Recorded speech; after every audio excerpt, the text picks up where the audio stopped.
Are you seeing enough in this side that they will be a side that can win? I'll correct myself, I don't usually win things. I always win things in my second year.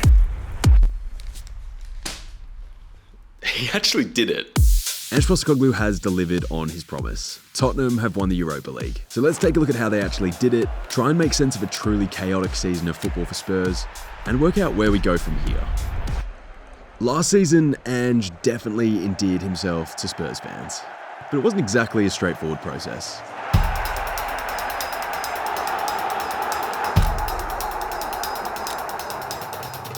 On paper, an improvement on the previous season, rising 3 places to 5th and playing some of the most entertaining football in the Premier League.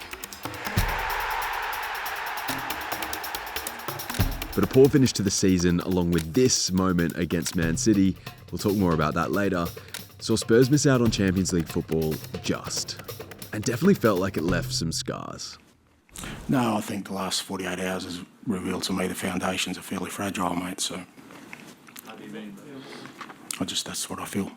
As pre-season rolled around, the general consensus seemed to be that with their new signings and the experience of the season prior, Tottenham were good money to improve again on their league placing. It felt like almost everybody was predicting Spurs to finish in the top 4. And the early signs were mostly good.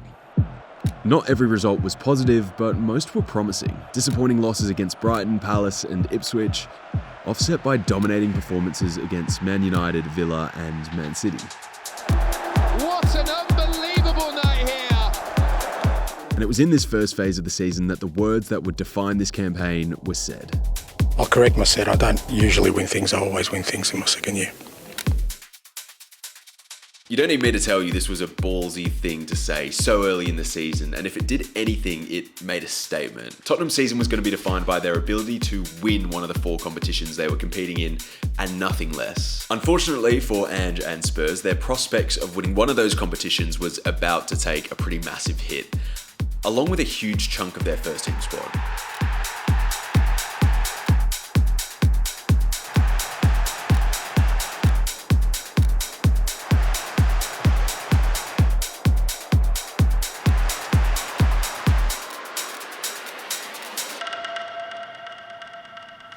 Okay, it is January 2025, and if you're a Tottenham fan, it's not looking good.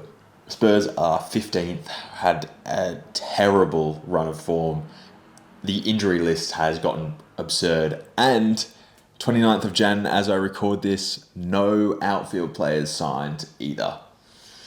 The one bright spot for Spurs fans, a Carabao Cup semi-final first leg victory over Liverpool. And I found myself on Merseyside for the second leg of that particular tie, producing an interview at Liverpool's training ground and sussing out the print media view. Okay, today we are watching Liverpool versus Tottenham in the Carabao Cup semi-final. It's the most informed team in the world against the most out-of-form team in the world, and all that's really been written about Tottenham is how unpredictable they could be. All in all, it seems like the general consensus is that if Tottenham are going to somehow get the job done today, they are going to need a lot of luck.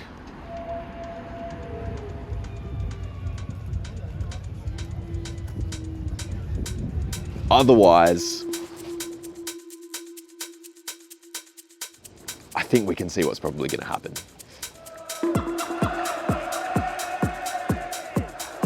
Their Carabao Cup exit shortly followed by an FA Cup exit. Cup pain again for Ange Postecoglou.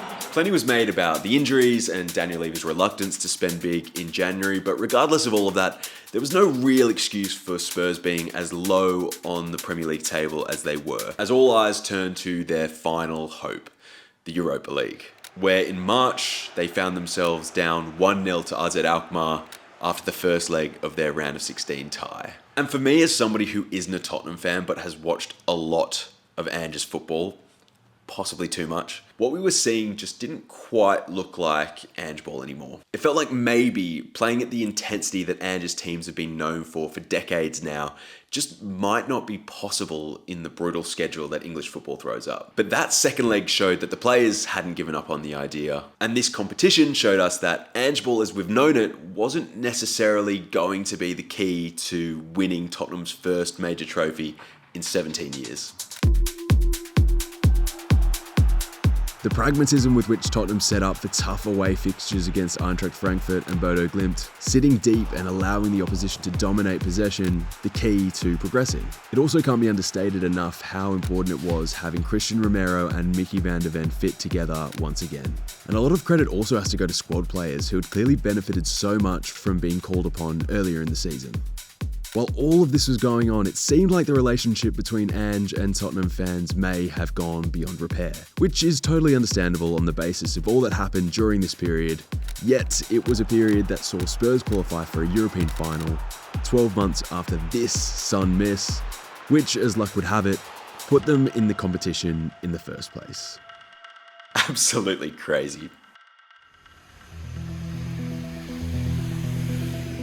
And so as the final rolled around, Ange's speech after the Bodo Glimt game seemed to become a bit of a rallying cry. What you've gone through this year, let me tell you, I've been in this game a long time, I'm very experienced, I've experienced it all, but I'm so proud of how all of you have just stuck together. You can change things. You saw what you did, 400 supporters here today, they'll never forget it. And there's thousands back home. You can make it something really special. I keep saying to you, this is the group of players that are going to do it. I was at Ange's very first Premier League game with Optus Sport, and I'll never forget a moment before the gates had opened when Big Ange took a moment to walk out and just take it all in.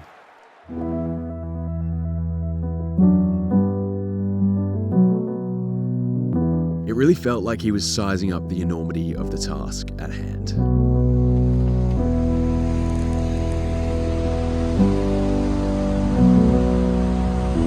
Yeah, this football club has got a great history.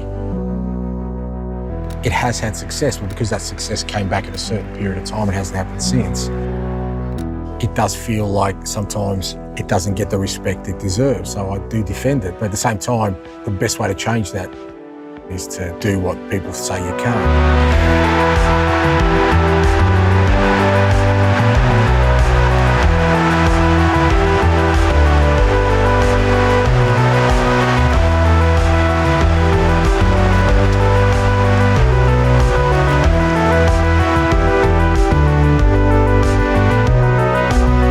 Speak for a second on why Ange means so much to us Aussies and why we can get so fanatical about him from time to time. His story is just the ultimate underdog story. And as a football fan from Australia who's very, very proud to be a football fan from Australia, he represents the potential of the game, what it can do for people, and why no other sport really comes close in that regard.